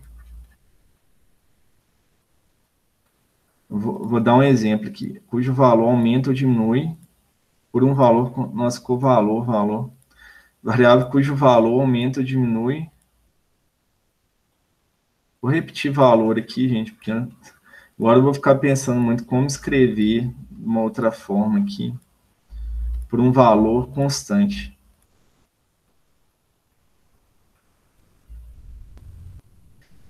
Então é o seguinte. Por exemplo, se eu tenho aqui, ó, I mais I ou I mais, né? Tanto faz aqui no caso. Quando eu faço um pré-incremento ou incremento, pessoal, a variável I, ela aumenta de quanto em quanto? Ela aumenta de 1 em 1. Vocês concordam comigo? Aumenta de 1 em 1. É a mesma coisa se eu fizer um decremento, ela vai estar diminuindo de 1 em 1. Então, aqui o I aumenta de 1 em 1. Então, essas variáveis que aumentam por um valor constante são chamadas variáveis de indução. E elas são usadas para simplificar expressões, tá? Para a gente tentar reduzir, né, a força de expressões. Ou seja, ao invés de fazer uma conta cara, fazer uma conta mais barata, tá? Então, isso é muito usado em loops, né? Aplicado a loops aí, que a gente tem um índice, geralmente, né? E outras variáveis, né? Um contador, etc., aumentando e diminuindo de uma quantidade. Não necessariamente de 1 em 1, tá? Se eu fizesse I recebe I mais 2, o I seria uma variável de indução, né, porque está aumentando de 2 em 2.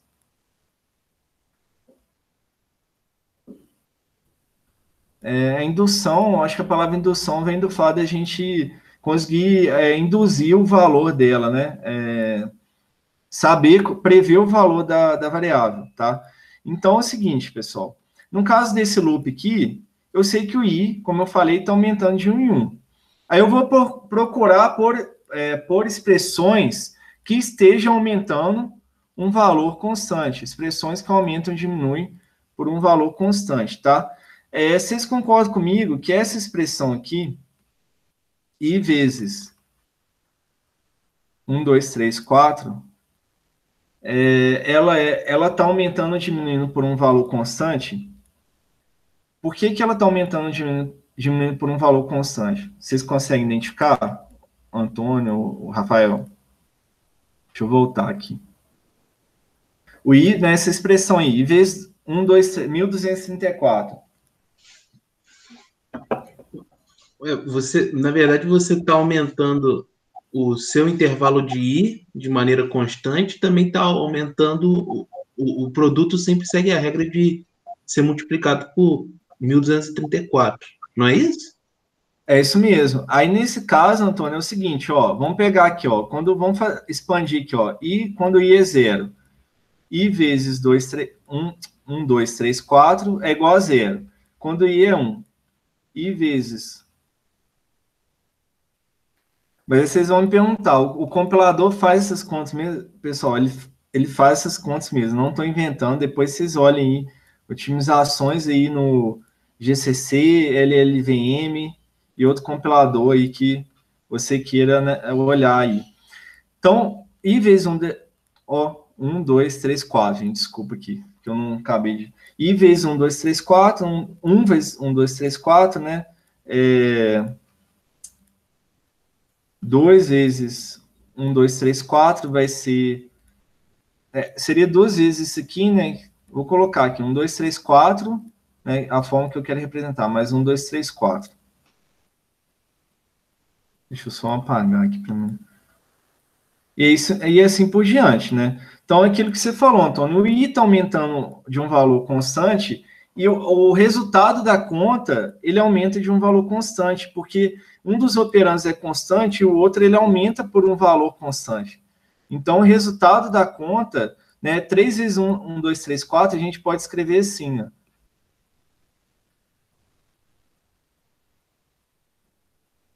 Tá? Aí aqui, né, depois vai dar um valor lá, não importa qual.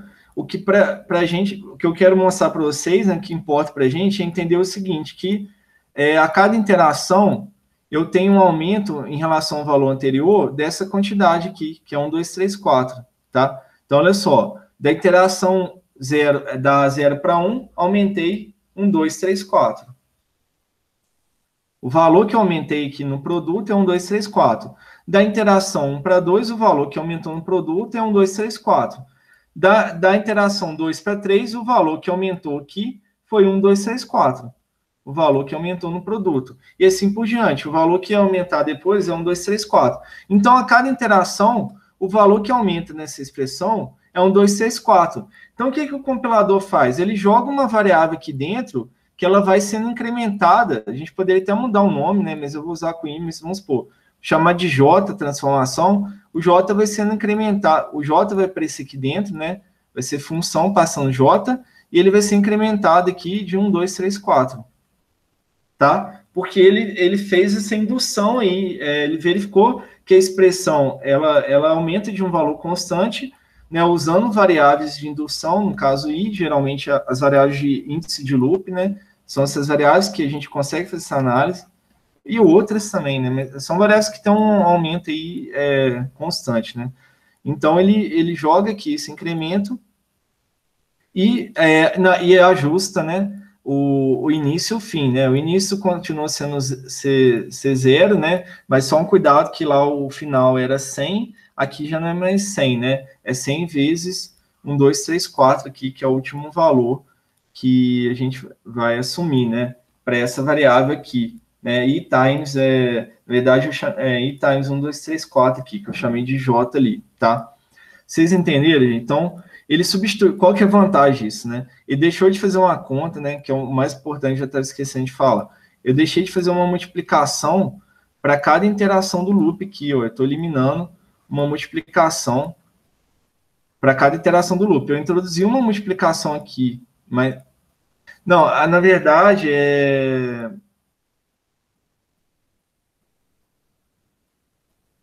mas ele testa no final. Você está eliminando uma multiplicação que você vai realizar 100 vezes por uma só, que é no cabeça. É isso mesmo, eu viajei aqui, Antônio, aqui seriam 100, isso mesmo, 100 multiplicações, né, e ali eu só faço uma, porque é 100 vezes 1, 2, 3, 4, que vai ser 2.340, tá? E aí ele vai comparando depois com 2.340. Então, 340 não, desculpa, 123.000, gente, 400 aqui, né, 2 zeros aqui. Então, ele não precisa fazer a conta várias vezes, né? É uma multiplicação aqui. Então, troquei 100 por uma. Então, assim, o compilador, o que ele puder fazer para ganhar ciclos aí de instrução, ele vai fazer, tá? E é interessante que essa otimização, ela está muito relacionada a essa, que é mover código para fora do loop. Porque, geralmente, quando a gente faz essa transformação, às vezes aparece algum código aqui que já não depende mais da variável do índice, né? Transformado. E aí eu posso mover o código para fora do loop, tá? Então, que a penúltima otimização que a gente vai ver aqui é movimentação de código. Exemplos aí. Todo o código, pessoal, que no loop aqui, que eu faço, que não altera o valor, por exemplo, se você estivesse fazendo isso aqui dentro de um loop, A 10 mais B, onde B só tem um valor que foi definido antes do loop, né? Por exemplo, você definiu B aqui antes com valor 1 aqui. Aí você está fazendo essa conta, A que recebe 10 mais B. Considerando que B não está sendo alterado aqui. O resultado dessa conta, pessoal, ele é constante, ele é sempre 11. Então, o compilador não precisa fazer 100 vezes a conta, né, porque ele já sabe que o resultado é constante. O que ele vai fazer? Eu vou jogar essa conta para fora aqui, tá? Ele vai fazer o A10 mais B do lado de fora aqui, porque o valor de A vai ser sempre 11, tá? É um exemplo aí de movimentação, né? Aqui é a mesma coisa aqui, ó.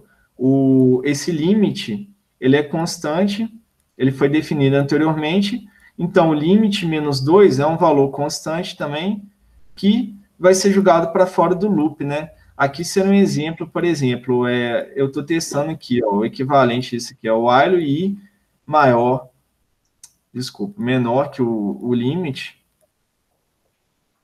limite menos 2, né? Foi o código que gerou isso aqui. While i menor que limite menos 2, repete aqui. Então, essa conta eu não preciso fazer 500 vezes, 100 vezes, 200 vezes. Eu vou passar essa conta para fora do loop aqui, o valor constante. Então, eu faço T1 receber limite menos 2, comparo depois I com T1 aqui, tá? Enquanto for menor, né, vai repetindo, se for maior ou igual, vai para fora do while aqui. Então, eu estou economizando subtrações aí, muitas subtrações.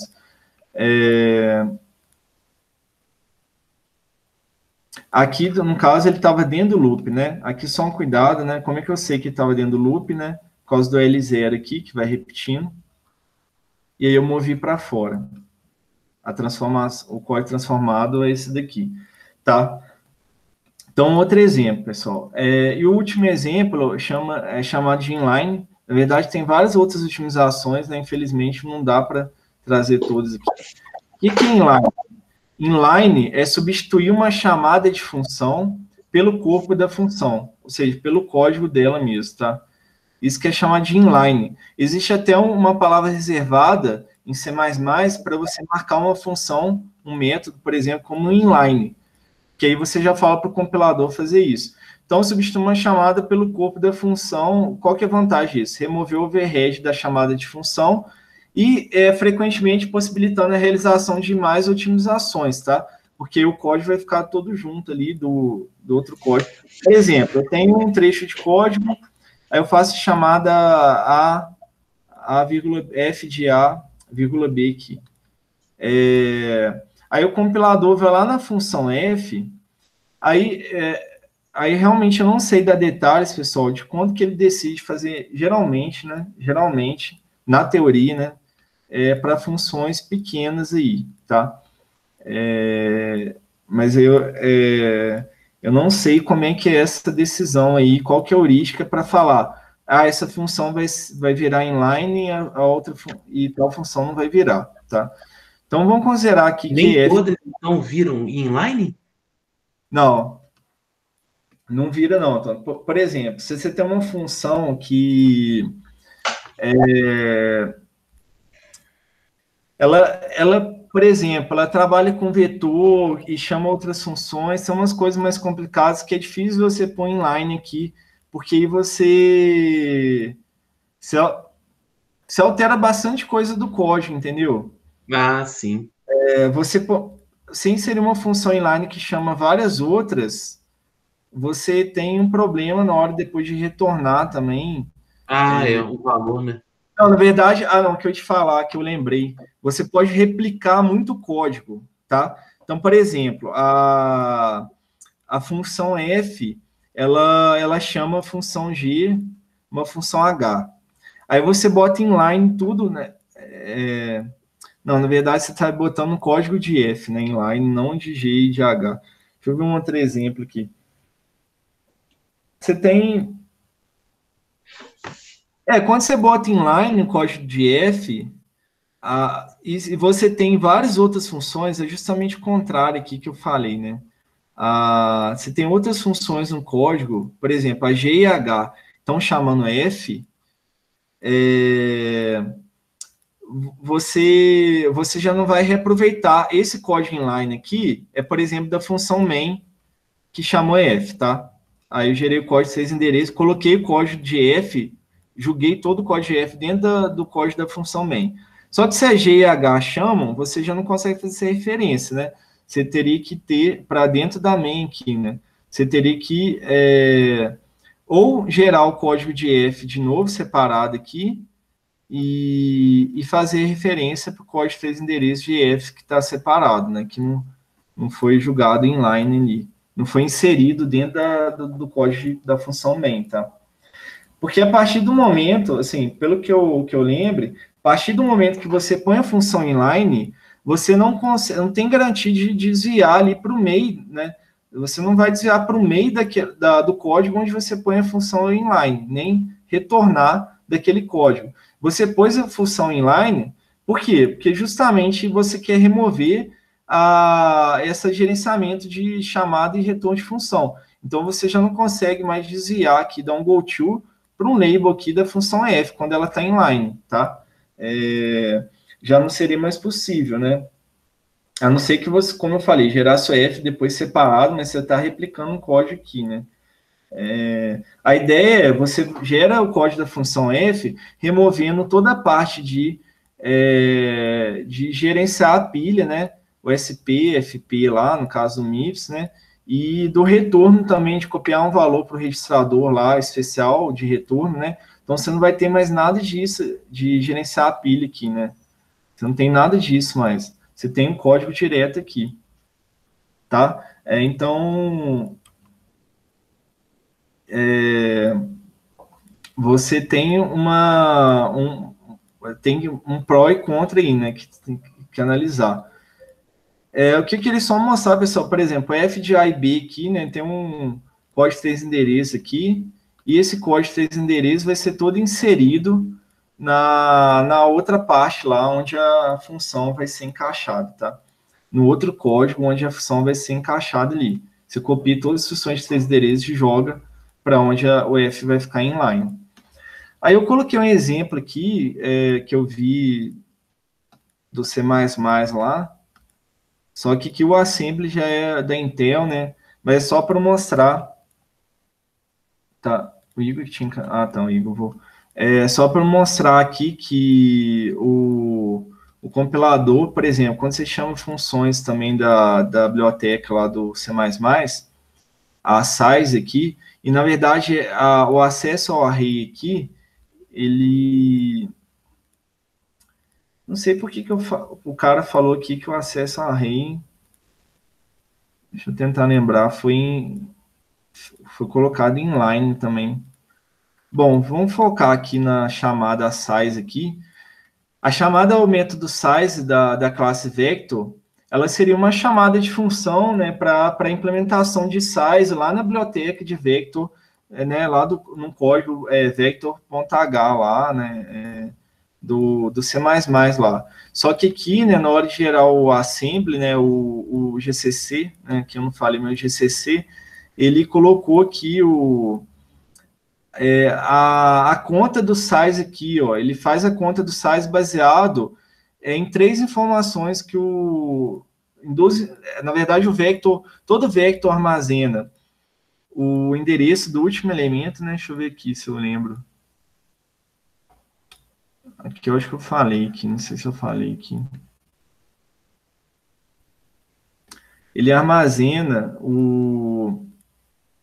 todo vector armazena o endereço do primeiro elemento, acho que é esse aqui mesmo. O primeiro elemento, né, o endereço básico, o C armazena também, né, mas aqui agora é um vector, né? Ele é implementado como uma struct lá por debaixo dos panos. O endereço do último elemento, que está ocupando o vector, e o tamanho, né, do atual, né, a capacidade lá, atual do vector que ele alocou, né, por detrás dos panos lá, dinamicamente, né. O vector vai ser, ele vai fazer uma alocação por conta própria. Alocação e realocação. Então, aqui, o que eu quero mostrar, pessoal? Ele não faz a chamada à função size, ele não gera a chamada função size, ele calcula o size de um vetor pegando o endereço do último elemento. Eu vou chamar aqui vou dar um nome para essas variáveis aqui, EU, EP aqui. Ele faz essa conta assim, ó, EU menos EP sobre o tamanho em bytes dos dados lá. Vou colocar um size off aqui, o tipo lá.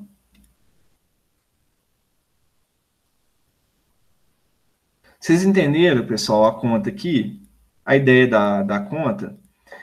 Por exemplo, o endereço do primeiro elemento é 50.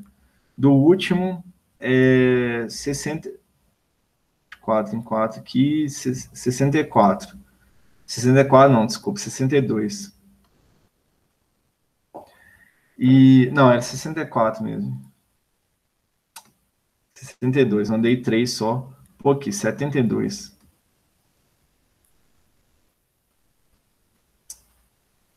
74, na verdade. Andei 8 casas aqui. Então, o endereço do último aqui, 74, do primeiro 50. Aí eu sei que eu tenho um vector de int, né? Que eu acho que é o caso ali. O tamanho do tipo de dados é 4 bytes. Aí ele pega e faz a conta aqui, né? Qual que é o size, né? O size é 74 menos 50 dividido por 4. Vai ser 24 dividido por 4, 6. Desculpa, a gente fez a conta errada aqui, né? Andei 6, seriam 6 casas aqui, né? 50, 54, 58, 62, tá? Se você conferir, vai dar 6 endereços, 6 casas ali, 6 elementos. Tá certo isso? 50, 62, 66, 64, 70, 74, né? 3, 4, 5, 6. Então, é a conta que ele faz. É interessante, assim, que a gente, né, às vezes acha que algumas coisas, né, quando tem função, porque tem que gerar chamada de função. E não é bem assim, né? Se a gente consegue fazer o que a função faz inline, né, a gente não precisa chamar Aí a conta aqui, pessoal, eu não sei explicar para vocês, né, mas ela tá mais ou menos aqui, a conta que ele faz aqui, tá dentro da função aqui. Para andar no array ali, né? Ele precisa fazer a conta para andar no código ali, C++. Então, para saber até onde andar, desculpa. Então, eu queria, né, só dar uma ideia geral dessas otimizações. Né, como eu falei, existem várias otimizações, tem muitas mesmo, e quis trazer algumas que são, né, importantes aí para vocês entenderem. Deu para ter uma ideia, pessoal, das otimizações? É interessante a gente sempre entender que essas otimizações, elas estão trabalhando ali com, né, tudo que a gente viu, né? A gente tem um código de 3 endereços que chegou lá da Harvard, lá da semântica, eu tenho informação na tabela de símbolos, informação de próximo uso variável viva na tabela de símbolos, em cada instrução de 3 endereços, e outras informações na tabela de símbolos, que vão sendo usadas pelo compilador para realizar essas otimizações, né? Ali construir um grafo de fluxo de controle, aí depois para cada bloco básico ele construiu um grafo a ciclo dirigido e foi aplicando as otimizações com base nisso, tá? Então, é interessante ver como é que o compilador usa tudo que a gente está aprendendo, né, para chegar lá nos finalmente, lá que gerar um código otimizado aí, tá? Pessoal, vou deixar para a próxima aula, a gente vai fazer um passo a passo aqui, ó, aplicar 10 otimizações aí nesse fragmento de código do Quicksource, que está aqui, já bonitinho que o gráfico de fluxo de controle, e a gente vai vendo que vai reduzindo aqui o código aqui, né, até ficar num código mais conciso aqui. Aí deixar para a aula que vem, tá? Alguma dúvida, gente? Aí aula que vem a gente vê. Não, acho que foi de boa. Essa última otimização aí, que foi um pouco mais delicada de entender, mas foi tranquilo. As outras foram... A do inline é assim, pegar... lembrar que ele pega o código mesmo daquela função e injeta lá no ponto que ele está pondo ela inline, né? Aí você já não tem mais o desvio para, né, conseguir desviar para aquela função, né, para a pilha dela, né, alocar a pilha, etc. E tem uma opção aqui embaixo para baixar a mão. Eu vi aqui esse recurso hoje, né, de levantar a mão aqui. Maneiro, pô. Porque aí eu recebi um sinal sonoro aqui. É legal, né? Você levanta a mão, para falar, né? Para chamar a atenção. Maneiro, né? Pessoal, aí a aula que vem a gente fecha a parte de otimização, né? A gente vai ver o passo a passo ali. Vou falar também um pouquinho de análise de fluxo global, né? Mas sem entrar em muitos detalhes, porque tem umas coisas a mais. E é isso. E depois a gente vê a parte de registradores, né? Na próxima aula. Beleza? Vou encerrar aqui então, gente. Obrigado aí e até terça-feira que vem. Valeu, Xandão. Bom final de semana aí. Até a próxima. Obrigado. Vocês também. Até a próxima. Aqui é